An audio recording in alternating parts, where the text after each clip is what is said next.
Joined by head coach Christian Staple from Benedictine University. They were just named just finished as the runner-up in the 2021 NCAA Division III Men's Volleyball National Championship. Coach, talk to us a little bit about tonight's great match. It was fun. It's a 5-set thriller. I mean, it doesn't get any better than that in a national championship. I mean, again, we felt good coming in with what we were doing with our stuff and with the scouting report and things like that. But they're a great team. They've been a great team all season. I was the second time we've seen them.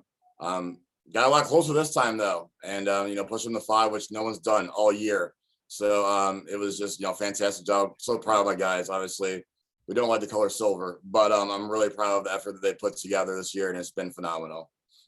Talk about a little bit, if you will, playing 4 days straight. Did you feel like that it was important for you guys to get that fast start, to get that first set under your belt?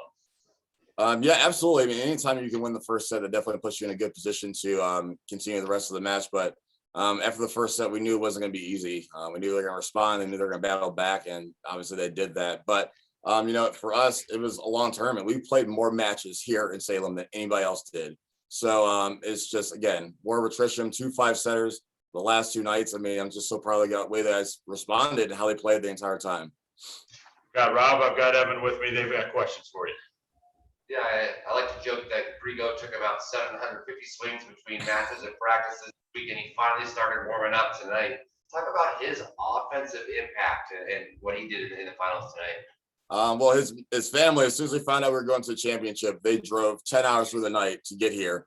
And, he showed out in front of them. As soon as they walked in, just the biggest smile came on his face. And he did a great job in front of his parents and his family. So we knew that he was going to be an option for us offensively. We didn't necessarily think we should go away from him because he wasn't necessarily doing great the last couple of nights. He's been our offensive workhorse this entire season. So you got to rely on your horses to get you where you want to be. Coach, I've nicknamed your program the meat grinder this weekend.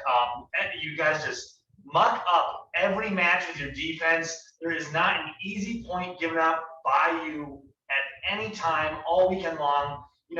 That shows how hard the guys play for you. So just talk about the relationship you've been able to build with these guys in such a short period of time and how hard they fight for you at every point. It's crazy. I think that for them, it's been phenomenal. I mean, they just trust me, and they didn't have to. I came in February 2nd. So whatever the date is today, that's how long I've been hired. So they bought into the system. They bought into what we've been doing, and they trust in each other more so than anything, and just making sure they're picking up the person next to them. But defense has been a big focus for us this entire season. And if we can turn points in transition, that's really where we want to be, and they do a really good job in that. But overall, again, it's a mentality. It's not just a thing in our gym. It's a tangible thing. Defense is a tangible thing, and we learned a lot from Carthage the first time we played them at their place because they play stellar defense as well. So we brought that back with us. We want to make sure we are good, and we want to be the best. You got to look at the best, and they're probably one of the best teams defending as well. I know you're sitting in there with Mike LeGros, and that guy's got a lion's heart. He did everything asked of him tonight. He filled the stat sheet, 9 kills, 46 assists, digging the ball, serving up aces.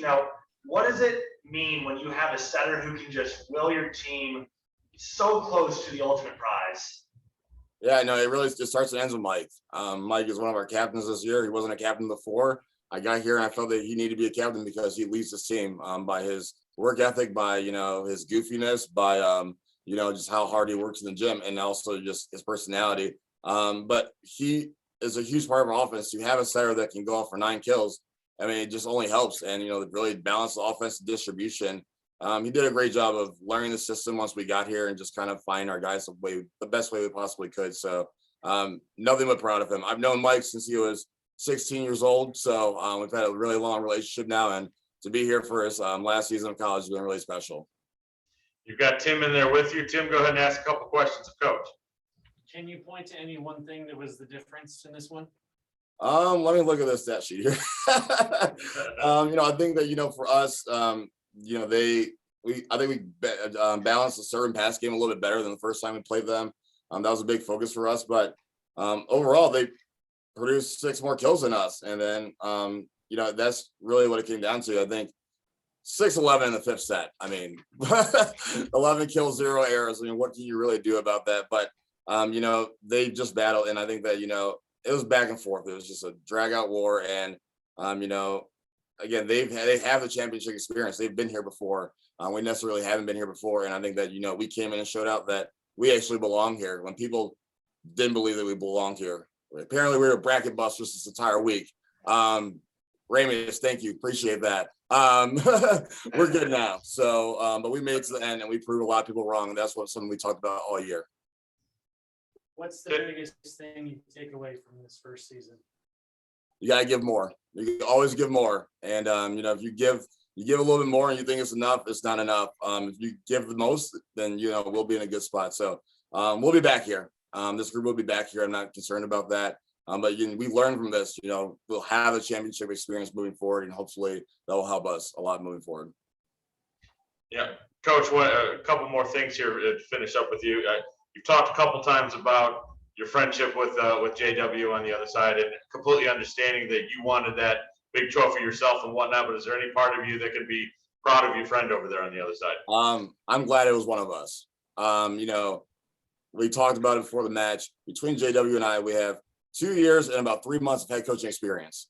So, so for us to be here competing in a national championship against each other is just phenomenal. I'm so proud of him. I love him. You know, obviously you hate to lose to your friends, but if I had to lose to somebody, sure, it's JW. But he has a stellar team. He does a great job with the guys, culture-wise. You know what they want in their gym, and you know, I learn from my friends. I learn from JW. We talk about volleyball all the time. It's not necessarily about our guys in the gym, but we're volley nerds, and you know, we have our quarantine squad that you know, keeps up. They're texting us the entire time during the game, and it's just fun to know that you have the support of other volleyball coaches out there, and it's been a lot of fun to compete against them this year. And we're gonna play each other every year, so it's gonna be an ongoing war that we're gonna have. So, absolutely. Well, let's bring some of that love and pride back home. Give you the final word to take stock of this season, this unusual season, but ending in a way that you were playing for a national title. Just really thankful for the opportunity to be a Benedictine, to come back home. I literally grew up 10 minutes from Benedictine, so to come back home and to be with these guys and to, you know, build a family with them. We've really talked about how we want to be a family, and it's been fantastic. So I love my family. I'm a new family here, and it's been fantastic. Well, Coach, it's been my pleasure to talk to you 4 times here during the tournament. The most on anybody. I know, right? Thank you very much. Congratulations and applause to you and your program. All right, thank you. Appreciate it. Do me a favor and mute it up. All right. Now, Mike, you both have questions for Mike? Yes. One or more? I have at least one. Yeah, one. Cool. All right. Mike, go ahead and unmute yourself there. How are you? I'm well. Mike, my name is JJ. I'll kind of lead you through this. We're still recording here right now to kind of keep it looping around, but I'll kind of lead you into it. I've got Rob, I've got Evan. They were on the streams. Rob was on the stream earlier in the tournament. He was not today, but Evan was on the last 2 days. And then you've got Tim in there as well. He'll ask you a couple questions too. You all set? Absolutely. Sounds good. Okay, here we go. Joined by senior setter Mike LeGros from Benedictine University.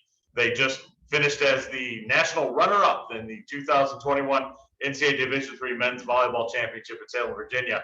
You know, Mike, when we say that, when you look at this season, I'm going to let you start where Coach finished. Just take stock of this year. I mean, an unbelievable year in many ways that you never thought you would have, but you still finished it playing for a national championship and further putting Benedictine volleyball on the map. Talk a little bit about that. It's absolutely surreal experience. I mean, I came in my senior year, right out the gate. We dealt with little obstacles that we had to get through. We had a few injuries right off the bat. We missed a few middles, so we really had to work on our lineup, like who was going to fill those spots. So the first thing that happened was Tim Folliard came in and stepped up as the M2, and for him to be in that position was huge for us. He learned super quick. He knew how to just play defense out of the middle. He knew how to run middles. And that was a lot of success from us because a lot of teams didn't respect him on our side of the court. So when we got to get some huge kills from him, it was awesome. From there on out, I mean, we made it to the NACC conference playoffs. We played Aurora, beat them. And then, to be honest, I thought my season was over against Dominican from there. I kind of let all my emotions out there because I knew that we really gave it our all, being undefeated in our conference, and then just kind of giving it our all in the conference playoffs. to receive the bid, it was like the cherry on top of this season. I was so excited just to be able to play more games with these guys because I know that these guys are nothing shy of brothers to me. I mean, we have had the best moments together. We have played our hearts out. We've played board games, video games together, whatever you can think. So to have this season end the way it has, I mean, you can't be upset about it. Got Rob, I've got Evan with me. They've got some questions for you. Yeah, Sure. I think it's, I was really loved watching you play volleyball the last 4 days. I think it's criminal that the world hasn't been able to see you play more often. Talk to me a little bit about getting this opportunity as a senior and just taking advantage of it and being a leader. I mean, a lot of it came with trust from my coaches and my teammates. Again, becoming a captain in the second semester, I became a captain not because of voting or whatever. It was because I knew what to say, even though it might have not have been the most favorable things to say, even though it needed to be said. So being a leader on this team, it was kind of just keep my head down and just keep working. I knew that if I could make myself look as uplifting as possible through games, making sure everyone else feels good, it's kind of the domino effect in there, which everyone starts to get on board with me. So it's just a really cool experience to be able to play with that team like that. Mike, you took over the match tonight in so many different facets. You ended up 2 digs and 1 kill shy of the NCAA's second triple-double this year. I think almost would have done it in a national final. Clearly, your setting ability doesn't sneak by anyone, but talk about how, providing those other facets of the game gives energy and confidence to your teammates. Again, it's kind of like what I said earlier. I mean, it's like I kept my head down and I just literally kept trying to tell myself, do not let a ball hit the ground. Of course, I did let a few hit the ground, but for my players to kind of see that around me and think, wow, he's working just as hard. That's kind of my hope, is I can make sure that they are staying as on top of their game as possible. It's just, yeah, it's awesome. You're going to have to excuse me. My voice is a little dry just because of the yelling the past 4 days. I've got a second question for you too. Yeah. I've watched you play 4 matches, I think 16 sets this weekend. Your hair hasn't moved an inch. It's an unbelievable cut. What product do you use? How much does it cost? It's got to be the best hair in the tournament, filled with a lot of good hair. Now that's a national secret. No one can know. Love it. Tim, you have questions for him? Mike, when you came in 4 years ago, did you think that you could be in a position to be playing in the national championship match? No, absolutely not. I came in my freshman year watching my senior setter, Marcus Reamer, absolutely ball out. He played so flawlessly. He played with a swagger on his chest. He played like he had no care in the world. For me to come in to see that, I was just awestruck by him. I wanted to take every little thing that he did and put it into my game in the next few years. But if you were to tell me that I was going to be able to make it to the NCAA finals, playing with this great team, I would not believe you. Was there a point during the season where you guys collectively had that vision of, you know what, this is a team that can do something special? Absolutely. We knew from the get-go that just one game after another, we were collecting those wins. We were tallying those up. We were undefeated in conference. We went to the conference playoffs. We knew that we had a really good shot, not only because of how well we were playing, but because the teams that we were playing in the playoffs we had that success against early on in the year. We knew that what we had to do. I mean, of course, we didn't finish against Dominican in the NAC finals, but to be able to do that was just awesome. Tim, you done? Yes.